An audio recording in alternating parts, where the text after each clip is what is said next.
तो मूवी के स्टार्ट होते ही हम देखते हैं गोर को, जो कि एक डेजर्ट में फंस जाता है और उसके साथ उसकी बेटी भी होती है, लेकिन उनके पास खाने पीने के लिए कुछ नहीं होता। तो यहाँ पर ये अपने गॉड की वर्शिप करता है और उनसे प्रे करता है कि हम काफ़ी ज़्यादा मुसीबत में हैं, कि प्लीज़ हमारी जान बचाइए और हमारी मदद कीजिए। लेकिन इतनी दुआ के बावजूद भी कुछ नहीं होता, यानी कि कोई भी उनकी मदद नहीं करता और ना ही कोई उनका सहारा बनता है। इसके बाद आहिस्ता आहिस्ता करके टाइम गुजरता है, जहाँ गौर की बेटे की हालत इतनी ख़राब हो जाती है कि वो अपने फादर के हाथों में ही दम तोड़ देती है। और गौर अपनी बेटे की खोने की वजह से बहुत ज़्यादा दुखी हो जाता है और अपने कब्र उसकी बनाकर वहाँ से चला जाता है। तभी से दूर एक जगह एक जंगल दिखाई देता है। इस वीरान में जंगल को देख के वो समझता है कि शायद गौर ने मेरी दुआ सुन ली। तो वो सीधा उठ के उस जंगल में जाता है। वहाँ पर उसे बहुत ज़्यादा पानी मिलता है। यहाँ आकर पहले तो वो बहुत ज़्यादा पानी नहीं पीता है, लेकिन जब वो पानी पी कर बाहर निकलता है तो उसे अपने सामने बहुत ज़्यादा फ्रूट्स दिखाई देते हैं। तो वो उन फ्रूट्स को खाता है और फिर खाने लगता है। लेकिन वहाँ पर बैठा गॉड इसे कहता है कि ऐ अजीब इंसान, तू मेरे फल क्यों खा रहा है। तो फिर ये गॉड से कहता है कि आपसे मैंने प्रे की थी और आप तो मेरे बुलाने पर ही यहाँ पर आए हो ना। लेकिन गॉड से कहता है कि मैं तो यहाँ बचाने तो नहीं आया, बस मैं यहाँ पे अपनी सेलिब्रेशंस करने आया हूँ। असल में मैंने यहाँ पर एक स्वॉर्ड को ढूंढा है, इसका नाम है नेक्रो स्वॉर्ड। वो स्वॉर्ड सबसे फाइट करने के लिए है और सबको ख़त्म करने के लिए है, और उसकी खुशी मनाने के लिए तो मैं यहाँ पर आया हूँ। खुशियों का नाम सुनकर गॉड एकदम से सीरियस होता है, क्योंकि इसकी ज़िंदगी से सारी खुशियाँ ही जा चुकी थी और इसके पास इसकी एक बेटी ही थी जिसको वो गॉड से प्रे करके बचाना चाहता था। और अब तो इसकी बेटी भी इसके पास नहीं थी, क्योंकि वो तो बेचारी मर चुकी थी। यहाँ पर गौर रापू से कहता है कि आपकी प्रे करने वाले, आपकी वर्शिप करने वाले आप तो मर चुके हैं और मैं ही यहाँ पर बस आखिरी बचा हूँ। और रापू से कहता है कि गौर को खुश करने में हमेशा सेक्रीफाइसेस लगते हैं, और तुम्हारी बेटी मर भी गया तो क्या हुआ, तुम ये समझो कि उसका सेक्रीफाइस मेरे पास आ चुका है। और अब ये बात सुनकर के गौर तो गुस्से से पागल हो जाता है। और यहीं पर वो सोर्ड यानी कि नेक्रो सोर्ड पड़ी हुई थी, जो कि गौर को ख़त्म करने के काम आती थी। तो वो चुपके से और बड़े आराम से उस सोर्ड के पास जाता है, तो सोर्ड उसके हाथ में आती है। तो गौर वहीं पर रैपो को मार देता है और गौर यहाँ पर कसम भी खाता है कि मैं आज से सारे गॉड्स को मार दूंगा, क्योंकि ये गॉड्स जिनकी हम प्रे करते हैं, जिनके हम वर्शिप करते हैं, ये तो इसके लायक ही नहीं है। तो इसलिए मैं किसी गॉड को नहीं छोड़ूंगा और सब गॉड्स को मार दूंगा। और इसके बाद सीन शिफ्ट हो जाता है थोर की तरफ, जो कि बच्चों को थोर की कहानी सुना रहा था कि कैसे थोर सबके लिए लड़ते हैं, क्योंकि वो अपने लिए नहीं लड़ सकते। और बचपन से ही थोर का मानना ये था कि बेसहारा लोगों की मदद करना मेरा असली मकसद था। इसी दौरान उसकी मुलाकात हुई जेन फोस्टर से, लेकिन बहुत ही जल्दी एक दूसरों से अलग हो गए थे। जहाँ बाद में थोर पेरेंट्स और उसके भाई और हर वो इंसान जो कि उसे प्यार करता था, सारे लोग यादों से बिछड़ गए, फिर मारे गए। थोर की एक बात खास थी और वो ये कि उसने दूसरे के लिए लड़ना बिल्कुल नहीं छोड़ा था। इसके बाद थोर ने ज्वाइन किया गार्डियंस ऑफ द गैलेक्सी, जहाँ उसने उनके साथ मिलकर बहुत ज़्यादा लड़ाइयाँ लड़ी। टाइम उसके दिल में एक ही इंसान की याद थी, जीन फोस्टर की। और इस तन्हाई में थोर एक दफ़ा तो डूब चुका था, लेकिन उसने इंसानी दुनिया से खुद को दूर भी कर लिया, जहाँ बाद में उसने अकेले रहकर ही ज़िंदगी गुजारना शुरू कर दी। लेकिन जब उसे भी कहता कि थोर तुम्हारे बगैर लड़ाई को जीता नहीं जा सकता, तो थोर ये सुनते सार ही उसके अंदर का वो ही जाग जाता था। इसके बाद हम देखते हैं कि यहाँ पर पीटर कोल यानी स्टार लॉर्ड पहुँच चुका था और वो थोर से कहता है कि थोर एक और जंग है और वो जंग हम तुम्हारे बगैर नहीं जीत सकते। यहाँ पर थोर अपने स्ट्रॉन्ग विल्डर को ज़मीन से उखाड़ कर हैरी पॉटर की जादू बनाकर वहाँ से उड़ जाता है और वहाँ से वो सीधा पहुँचता है वॉर में, जहाँ पर गार्डियंस ऑफ द गैलेक्सी की बकाया फोर्स उन दुश्मनों के साथ लड़ रही होती है। तो तभी यहाँ का राजा थोर के पास आता है और वो कहता है कि हम लोगों पर इन लोगों ने हमला कर दिया है और थोर बस एक तुम ही हो जो हम इन लुटेरों से बचा सकता है। हमारी ज़िंदगी एकदम बिल्कुल जकास चल रही थी, लेकिन किसी ने आकर हमारे गॉड को ही मार दिया। जहाँ उसके बाद ये लुटेरे यहाँ पर आ गए, बस ज़ाहिर सी बात है हमें लूटने लगे। इन्होंने हमारे मंदिर पर भी कब्जा कर लिया। तो तभी थोर इनसे वादा करता है और इनसे कहता है कि मैं ये मंदिर तुम्हें दिलवा कर ही रहूँगा। इसके बाद थोर अपने स्ट्रॉन्ग ब्रैकेट को उठाता है, जिसके साथ वो अपनी पावर्स को कनेक्ट करता है, जहाँ वो बन जाता है माइटी थोर। यानी यहाँ पर थोर एक एक करके सारे रोबोट्स को मारता जाता है और फिर वो अपनी दोनों लेग्स को स्ट्रेच कर लेता है और स्टाइल दिखाते हुए दोनों गाड़ियों को एक साथ ही रोक देता है और इस लड़ाई के बाद थोर जीत तो जाता है, लेकिन जिस मंदिर को इन्होंने बचाना था इसने खुद ही लड़ते हुए वो मंदिर तोड़ दिया था। इसके बाद सीन शिफ्ट होकर जाता है फीमेल माइटी थोर पर, यानी कि जेम फोस्टर पर। ये इस कहानी की फीमेल थोर होती है और इस बेचारी को 4 स्टेज कैंसर भी होता है बेचारी। यहीं पर डार्सी भी आकर बैठ जाती है और उससे पूछती है कि वो कैसा है, यानी कि थोर कैसा है जिसे तुम प्यार करती थी। यानी कि वो थोर से प्यार करती है, थोर का पूछती है, लेकिन वो कहती है कि हमारा रिलेशन तो टूट चुका है। और इन 8 सालों में जीन एक प्रोफेसर भी बन चुकी थी, जो कि साइंस के प्रोजेक्ट्स बनाती थी और इनके लेक्चर भी लेती थी। इसके बाद इसका ध्यान जाता है वाइट किंग्स की एक किताब पर, जहाँ पर थोर की हथियार यानी कि मियोलिन के बारे में लिखा हुआ था। साथ के साथ इसमें शामिल थी स्ट्रेंथ और गुड हेल्थ। और यहाँ पर हम वेलगिरी को भी देख पाते हैं, जो कि इंसानों के दरमियान रह रही थी। साथ के साथ उसका इंसानों के साथ काफ़ी अच्छा ताल्लुक एक बन चुका था और आए दिन इन्हें फंडिंग भी मिला करती थी।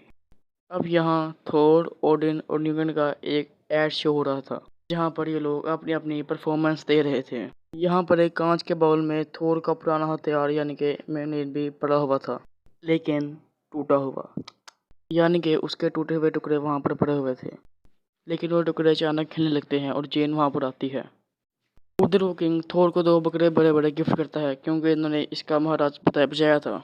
इसके बाद ये सारे अपनी शिप में आ जाते हैं, लेकिन पीटर जब अपने एडवांस कम्युनिकेशन को चेक करता है तो उन्हें पता चलता है कि वो सारी कंट्रीज़ को मदद की ज़रूरत है और हर कोई इन्हें यही मैसेज कर रहा है कि हेल्प हेल्प हेल्प, यानी कि हमें मदद की ज़रूरत है। और साथ के साथ ये भी कह रहे थे कि हमारे गोड्स को भी मार दिया गया है। इसी बीच थोर की नज़र सिर्फ पर पड़ती है और ये असल में थोर की बेस्ट फ्रेंड थी।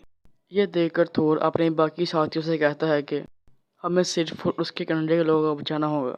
तब ये सुनकर पीटर थोर से कहता है कि और भी तो लोग हैं जिनको हम बचाना चाहते हैं, लेकिन तो हम सब मदद करते हैं अलग अलग जाकर।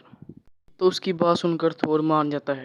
इसके बाद थोर स्ट्रॉन्ग बेकर और अपने बेस्ट फ्रेंड कॉन्ग को लेकर वहाँ पर पहुँच जाते हैं और वहाँ पर देखते हैं कि फेलिक किलन के गॉड को किसी ने मार दिया है। यहाँ पर थोर को सिफ में मिल जाती है, जिसका एक बाजू ही कटा हुआ था, और सिफ इसे कहती है कि जिसने हमारा गेहल किया यानी कि हमें मारा उसका नाम हमें नहीं पता, लेकिन उसका अगला टारगेट न्यू गार्ड है और हमारा दुश्मन अब वहीं पर जा रहा है। जहाँ इसके फ़ौरन बाद यहाँ पर एंट्री होती है इस मूवी के विलन की, यानी कि गोर की, जो कि न्यू गार्ड पहुँच चुका होता है। उसके बाद जो नेक्रोसवॉर्ड होती है वो उसकी मदद से अलग अलग काले साए बना देता है, जहाँ पर ये सारे मॉन्स्टर्स पूरे शहर को ही तबाह बर्बाद कर देते हैं। लेकिन तभी यहाँ पर आ जाती है वेलक्वेरी, जो कि एक उड़ते हुए घोड़े पर आती है और इन सभी मॉन्स्टर्स को मारने लगती है। तो तभी वहाँ पर हमारे हीरो थोर की भी एंट्री हो जाती है और वो भी यहाँ पर आकर इन सब की मदद करने लगता है और इन सारे मॉन्स्टर्स की तादाद एक एक करके बढ़ ही रही थी। तभी थोर की नज़र अपने पुरानी हथियार यानी कि मिलजोर पर पड़ती है और इसके साथ उसको ये फील होता है कि यहाँ पर इसके अलावा कोई और भी थोर है जो कि इसी की तरह स्ट्रॉन्ग और पावरफुल है। तभी यहाँ पर वेल इसे कहती है कि मुझे यकीन है तुम्हें ये बहादुर वॉर पसंद ज़रूर आएगा। तो तभी यहाँ पर एंट्री होती है फीमेल माइटी थोर की, यानी कि जेन फोस्टर की, जो कि फुल अपने माइटी थोर लुक में आती है। तो तभी थोर इसको इम्प्रेस करने के लिए अपने भी माइटी थोर में रहता है।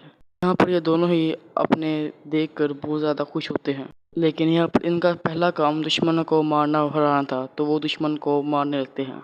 इसी लड़ाई के दौरान हम थोर के फ्लैशबैक को देखते हैं, जहाँ ये दोनों जेन और थोर एक दूसरे के साथ काफ़ी अच्छे तरह से रह रहे थे। लेकिन जब एवेंजर्स की तरफ से निक फ्यूरी की कॉल आई तो उसको वहाँ से जाना पड़ा और जेन को सैंस की तरफ से कॉल आई। तभी इन्होंने अपने एक दूसरे के रिश्ते को ख़त्म कर दिया और इनकी बेसिक रूटीन ने इन्हें एक दूसरे से काफ़ी ज़्यादा अलग कर दिया। और फिर एक टाइम ऐसा है कि जहाँ पर इनका रिलेशनशिप ही ख़त्म हो गया। प्रेजेंट टाइम में गोर अपने साथ बच्चों को लेता है क्योंकि उसके पास काले स्याही की ताकत थी। वो थोर जब वहाँ पहुँचता है, लेकिन गोर पहले ही वहाँ से जा चुका था। अगले दिन वो जो सारे पेरेंट्स के बच्चे गायब थे, वो पेरेंट्स अपने बच्चों की मिसिंग लिखवाने लगते हैं क्योंकि वो सारे बच्चे गायब थे, जिसकी वजह से सारे लोग काफ़ी हद तक परेशान थे। लेकिन तभी यहाँ पर थोर आकर सबसे कहता है कि घबराने की कोई ज़रूरत नहीं, मैं सब बच्चों को वापस लेकर आऊँगा और ये मेरा आप सबसे वादा है। फिर थोर अपनी टीम से गोर यानी कि गोर बुचर के बारे में बात करने लगता है, जहाँ पर वेलवेरी इसे बताती है कि गोर के पास नेग्रोसोर्ड है और नेग्रोसोर्ड एक ऐसी तलवार है जो कि सारे गोड्स को बड़ी आसानी से ही मार सकती है। तो और उस तलवार में इतनी ताकत है कि वो काले साए से बहुत ज़्यादा मॉन्स्टर्स तक बना सकती है। फिर यहाँ पर जेन इनसे पूछती है कि आखिर ये नेक्रोसोर्ड क्या है। तो थोर से कहता है कि नेक्रोसोर्ड एक ऐसी तलवार है जो कि टाइम के साथ साथ बहुत ज़्यादा ही ताकतवर हो जाती है, और जिसके पास भी ये स्वॉर्ड होती है वो इंसान को बहुत ज़्यादा करप्ट बना देती है। इतनी ही देर में एस्टेड की होलोग्राफी इमेज यहाँ पर आती है और वो इनसे कहता है गॉड जिन बच्चों को साथ ले गया है मैं भी उनमें ही शामिल हूँ। तो थोर इससे पूछता है कि आखिर तुम सारे बच्चे इस टाइम कहाँ पे हो। तभी एस्टेड इसे बताता है कि मुझे अपनी पावर्स सही तरह इस्तेमाल करनी नहीं आती, इसी वजह से मैं नहीं बता सकता कि सारे बच्चे कहाँ पर हैं। तभी थोर उसे आंखों की पावर पर फोकस करने के लिए कहता है और इसी पावर की मदद से थोर वहाँ पर पहुँच जाता है जहाँ पर सारे बच्चे होते हैं। यहाँ पर बच्चे थोर को देखकर काफ़ी खुश होते हैं और उनसे कहते हैं कि थोर प्लीज़ हमें यहाँ से निकाल दो, हमें वापस अपने माँ बाप के पास ले चलें। और थोर इनसे कहता है कि मैं सचमुच में आपके पास नहीं आया, मेरा तो बस माइंड ही यहाँ पर है, और वो माइंड है अनकॉन्शियस माइंड। लेकिन हाँ, फिक्र करने का नहीं, मैं अपनी टीम के साथ सबको बचा लूँगा। फिर थोर अपने कॉन्शियस माइंड में वापस आ जाता है और बताता है कि गॉड ने उन सब बच्चों को स्पेस के उस हिस्से में रखा है जहाँ पर ज़रा भी रोशनी नहीं और हर तरफ अंधेरा ही अंधेरा है। और अगर गॉड ज़मीन पर आकर इतना पावरफुल था तो सोचो वो स्पेस में कितना पावरफुल होगा। जैसे गॉड को हराने के लिए हमें एक टीम चाहिए, एक स्पेशल टीम जो कि काफ़ी पावरफुल और काफ़ी ज़्यादा स्ट्रॉन्ग हो, ताकि हम गॉड को आसानी से हरा सकें। तो तब ये लोग अपनी टीम को बढ़ाने के लिए गोड्स के महल में जा पहुंचते हैं जहां पर हर एक गोड होता है, और इनमें बहुत से गोड होते हैं जैसे कि पत्थर के गोड, मोम के गोड, यहाँ तक के फीलिंग्स के गोड भी। इनमें एक और गोड भी शामिल हो चुका था जो कि था थंडर गोड। तो थोर वगैरह किसी तरह अपना बेस बदल कर इस महल में पहुंच जाते हैं। तो तभी वहाँ पर एंट्री होती है गोड्स के गोड की, यानी कि ज़्यूस की, जो कि असल में होते हैं बिजली के गोड। असल में आज इन सब की एक मीटिंग बिठाई थी, यहाँ पर इन्होंने कुछ अहम पॉइंट्स पर डिस्कस करना था, लेकिन वो पॉइंट्स और इश्यूज काफ़ी ज़्यादा फनी थे। जैसे कि अगली पार्टी में हम क्या रखेंगे, अगली पार्टी में दौड़ू कौन सी हो, ऐसे के सवाल जवाब वो कर रहे थे आपस में गोड्स होकर। और इन सारी बातों से थोर को गुस्सा आने लगता है और अचानक वो इन सब के बीच में आ जाता है। हाँ, वो ज़्यूस से कहता है कि ज़्यूस बिजली के शहंशाह, मैं असल में यहाँ पर आया हूँ आपसे मदद मांगने के लिए, क्योंकि यूनिवर्स के सारे गॉड्स को ही मारा जा रहा है। इसके पीछे हाथ है गॉड का, और ये ऐसा इसलिए कर पा रहा है क्योंकि इसके हाथ में इसकी खास स्वॉर्ड है। और वो ज़मीन से निगस गार्ड के बहुत ज़्यादा बच्चों को अपने साथ ब्लैक होल में ले गया है, वहाँ पर उनको कैदी बना कर रखा हुआ है। तो मैं उन बच्चों को बचाना चाहता हूँ, मुझे आपकी मदद चाहिए। यहाँ पर हमने करना ये है कि जितने भी यहाँ पर गॉड्स हैं उनकी एक टीम बनानी है, बाद में हमने गॉड से लड़ना है, को मार देना है। तभी थोर की बात सुनकर ये इस पर हंसने लगता है और ये बात इसको बिल्कुल भी पसंद नहीं आती। तो थोर जज्बाती होकर नंगा हो जाता है और अपने कपड़े उतार देता है, जिससे ज़्यूस को ये पता लगता है कि ये तो थोर है और ये असल में एसगार्ड से आया है। ज़्यूस थोर से कहता है कि एसगार्ड की प्रॉब्लम एसगार्ड वाले ही जाने, इसीलिए इस सारे सिलसिले में मैं तुम्हारी ज़रा मदद भी नहीं करूँगा। अभी दूर बैठे वेन कैरी और जेन जोस्टर ये सोचने लगते हैं में जो हथियार है अगर हमें वो मिल जाए तो हम बहादुरी से गॉड का मुकाबला कर सकते हैं। तो इसी वजह से उस हथियार यानी थंडरबोल्ट को हासिल करने के लिए सभी की फाइट यहाँ पर सब गॉड्स हो जाती है, और ये फाइट इतनी ही दिलचस्प होती है कि मुझे तो देखकर मज़ा ही आ गया, क्योंकि थोर इन सब गॉड्स से लड़ता है और उन सब गॉड्स को मारता भी है। और तभी ज़्यूस थोर पर हमला करता है, लेकिन थोर तो थोर था और थोर इसका वो हमला इस पर ही उल्टा कर देता है, जिससे वो उधर ही बेहोश हो जाता है, मरता नहीं, क्योंकि वो भी एक गॉड था। लेकिन इस फाइट में हमारे दोस्त गॉड की बॉडी डिस्ट्रॉय हो चुकी थी। लेकिन ये लोग बिल्कुल टाइम पर पहाड़ी बकरों की मदद से यहाँ से निकल जाते हैं। इसके बाद ये सारे लोग पूरी तरह तैयार थे गॉड से लड़ाई करने के लिए, लेकिन एक मुसीबत, वहाँ तक जाने का रास्ता काफ़ी ज़्यादा लंबा था और तो और उन रास्तों पर काफ़ी हद तक भी अंधेरा था। अब उन रास्तों पर उजाला लाने के लिए काम कर रहा था स्टोन ब्रेकर। यहाँ पर थोर और जेन एक दूसरे के साथ काफ़ी अच्छा टाइम गुजारते हैं। ये दोनों एक दूसरे से 8 साल से दूर थे, उनका रिलेशन भी तब टूट चुका था। इसी वजह से वो अपनी अपनी गलतियों पर एक दूसरे से शर्मिंदा नादिम होकर माफ़ी मांगते हैं।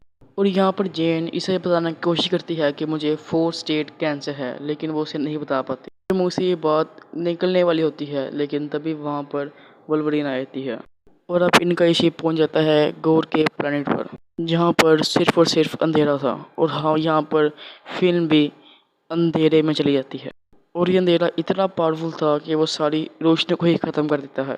और यहाँ पहुँचने के बावजूद भी इन्हें बच्चे नहीं नज़र आते, लेकिन तभी जेन की नज़र एक बच्चे की ड्राइंग पर जाती है और ये ड्राइंग होती है एक एटर्निटी की। और बच्चों तक पहुँचने के लिए एक दरवाज़ा खोलने की ज़रूरत थी और वो दरवाज़ा बस स्ट्रॉन्ग ब्रेकर से ही खोल सकता था और कोई चीज़ से नहीं। और यहाँ पर जाकर जेन की बात समझ पाती है कि ये सारी की सारी प्लानिंग गोर की थी, ताकि थोर यहाँ पर आ सके और उसके साथ उसका स्ट्रॉन्ग ब्रेकर भी इसके साथ आ सके, ताकि वो स्ट्रॉन्ग ब्रेकर से एटर्निटी के दरवाजे खोल दे। जाने के बाद ये फ़ौरन स्ट्रॉन्ग ब्रेकर को काफ़ी दूर तक फेंक देती है। तभी यहाँ पर एंट्री होती है गोर की और गोर थोर को पकड़ लेता है और भी से कहता है कि तुम्हारा स्ट्रॉन्ग ब्रेकर कहाँ पे है, उसे जल्दी बुलाओ। वो कहाँ पे है, उसे जल्दी बुलाओ। लेकिन वो भी तो थोर था, वो भी कहता है कि नहीं, मैं उसे नहीं बुलाऊँगा। तो वो अपनी मुट्ठी वहीं पर बंद कर लेता है। अब गोर यहाँ पर एक बात जानता था कि थोर अपने लिए नहीं, हमेशा ही दूसरे को लड़ता है, इसलिए वो अपना शिकार बनाता है अब जेन को और वेलगरी को। वो इन दोनों को जान से मारने की कोशिश करता है, तो जिसके ना चाहते भी थोर को अपना स्टोन ब्रेकर यहाँ पर लाना पड़ता है। और जब वो आता है तो उसकी पावर की वजह से सब कुछ ठीक हो जाता है और वो सारे ही आज़ाद हो जाते हैं। लेकिन तभी यहाँ पर उन तीनों के दरमियान फाइट होने लगती है गोर से, और गोर और थोर की ज़बरदस्त फाइट होती है। वो सब बहुत ज़बरदस्त फाइट करते हैं। तो थोर अपने स्ट्रॉन्ग बैग की तरफ से ज़मीन तक जाने का रास्ता खोलता है, लेकिन वहाँ जाने से पहले ही स्ट्रॉन्ग ब्रेकर को पकड़ लेता है, छोड़ता ही नहीं। और जब ये लोग ज़मीन पर आते हैं तो स्ट्रॉन्ग ब्रेकर तो गोर के पास ही रह गया। अब इस पूरी लड़ाई में जेन काफ़ी ज़्यादा ज़ख्मी हो चुकी थी, तो उसको फ़ौरन हॉस्पिटल लेकर जाया जाता है। तभी यहाँ पर डॉक्टर से बातचीत करने पर पता चलता है कि जेन तो 4 स्टेज कैंसर की मरीज़ है, लेकिन जेन ने अभी तक थोर को नहीं बताया था। और अभी तक जेन को जो पावरें मिल रही थी, जो ताकत मिल रही थी, वो सिर्फ और सिर्फ उसके हथियार म्योलिन से मिल रही थी। हालांकि एक बार उठाने पर उसका हथियार उसको ताकत तो देता था, लेकिन वो उसे और ज़्यादा कैंसर की तरफ धकेलता ही जा रहा था, जिसकी वजह से उसकी हालत बहुत ज़्यादा ख़राब हो चुकी थी। और अब अगर जेन ने एक और दफ़ा अपना हथियार उठाया तो वो मर जाएगी, यानी कि वो नहीं बचेगी। इसलिए थोर जेन के पास आता है और कहता है, जेन, तुमने जितना काम करना था तुमने कर दिया, अब ये सारा काम मैं करूँगा। मैं खुद जाऊँगा और गोर को मार दूँगा, और अब तुम मुझसे वादा करो कि तुम दोबारा म्योनिट को नहीं उठाओगी। इसके बाद सीन जाता है गोर पर, और गोर के एक हाथ में होती है उसकी स्वॉर्ड और दूसरे हाथ में होता है थोर का स्ट्रॉन्ग ब्रेकर, जिसकी वजह से वो एटेंडे के पास पहुंच जाता है और वह स्ट्रॉन्ग ब्रेकर से उसका दरवाज़ा खोलने की बहुत ज़्यादा कोशिश करता है। लेकिन इतने में यहाँ पर पहुंच जाता है थोर, जिसके पास ज़्यूस का थंडरबोल्ट था। और यहाँ पर हम इन दोनों के बीच एक शानदार फाइट को देखते हैं, और ये फाइट सच में काबिल तारीफ़ है, क्योंकि ये दोनों की पावर एक हद तक सेम थी। लेकिन गोर अपनी स्वॉर्ड का यूज़ करके यहाँ पर एक काले साए बहुत ज़्यादा बना देता है। काले साए से बने मॉन्स्टर्स जो कि तादाद में काफ़ी ज़्यादा थे। उधर दूसरी तरफ एटीएनटी का दरवाज़ा भी खुलने वाला था, जिसके खुलने पर गोर को एटीएनटी रिसीव होने वाली थी। यानी कि जो भी इंसान अपने कोई भी विश को उस दरवाजे के सामने बोलेगा तो उसकी वो विश पूरी हो जाएगी। और अगर गोर कोई चांस मिलता कि वो विश मांगे तो ज़ाहिर सी बात है वो तो गोर का खात्मा ही चाहता। तो थोर भी अपने दिमाग का यूज़ करता है और वहाँ पर कुछ बच्चों को अपनी ताकत दे देता है, जिसकी वजह से वो भी थोर की तरह बन जाते हैं और वो सारे बच्चे उन मॉन्स्टर्स को मारते हैं जो कि काले साए से बने हुए थे। और वहाँ पर गोर थोर पर बारी बार रहा था, तो तभी वहाँ पर एंट्री होती है लेडी थोर की। उसको तो मैं लेडी थोर ही कहूँगा। तो उसकी एंट्री होती है वहाँ पर, और वो अपनी ताकत का इस्तेमाल करके एक ही वार से उस नेक्रोसोर्ड के टुकड़े टुकड़े कर देती है। लेकिन थोर को देखकर काफ़ी बुरा लगता है, क्योंकि जिम के पास ये सिर्फ आखिरी चांस ही था और उसने थोर की मदद करने के लिए अपनी जान को कुर्बान कर दिया। क्या बात है। इसके बाद वो जेन को अपनी गोद में लेता है और उसे कहता है कि फ़िक्र करने की कोई ज़रूरत नहीं, मैं हूँ ना, मैं सब कुछ ठीक कर दूँगा। लेकिन इतनी ही देर में अटेंडी के पास गौर पहुँच जाता है। यहाँ पर गौर अपनी विश मांगने ही वाला था कि तो थोर उसे कहता है कि मेरी बात सुनो, तुम मुझे पता है क्या मांगोगे। तो थोर से कहता है कि तुम क्यों ना प्यार मांग लो। तो गौर कहता है कि प्यार। तो गौर के जहन में इसकी बेटी का ख्याल आता है, तो वो अपनी आखिरी ख्वाहिश में अपनी बेटी को मांग लेता है और उसकी बेटी वहाँ पर आ जाती है। और जब वो उसके अपने ख्वाहिश में मांगता है बेटी, तो उसकी हालत बहुत ज़्यादा ख़राब होती है, लेकिन उसकी बेटी उसके पास आ जाती है और वो अपनी बेटी को गले से लगाता है। लेकिन उसको ये टेंशन थी कि अब मेरी बेटी को संभालेगा कौन, क्योंकि वो उसकी हालत तो बहुत ख़राब थी और वो तो मरने ही वाला था। तभी यहाँ पर वो थोर के हाथों में उसकी भी जान चली जाती है और थोर रोता है और यहाँ पर गौर भी मर जाता है। तो थोर कहता है कि तुम्हारी बेटे की मैं संभालूंगा। तो यहाँ पर सभी बच्चों अपनी माँओं वालिदैन से मिलते हैं और सभी बहुत ज़्यादा खुश होते हैं और थोर अब इसका बेटी का ख्याल रखना उसने शुरू कर दिया है और वो अपने आदे पे अभी भी पक्का है। यहाँ पर वो गॉड थोर से बदला लेने की सोच में था और वो अपने आखिरी लफ्ज़ों में कहता है कि मेरा बेटा अब थोर से ही बदला लेगा। और यहाँ पर मूवी एंड हो जाती है। उम्मीद है कि आपको मेरी मूवी एक्सप्लेनेशन की अच्छी लगी हो। अगर अच्छी लगी है तो इसको लाइक करें, फॉलो करें और मेरे चैनल मूवी स्टोर को सब्सक्राइब करें। तब तक के लिए अल्लाह हाफिज़।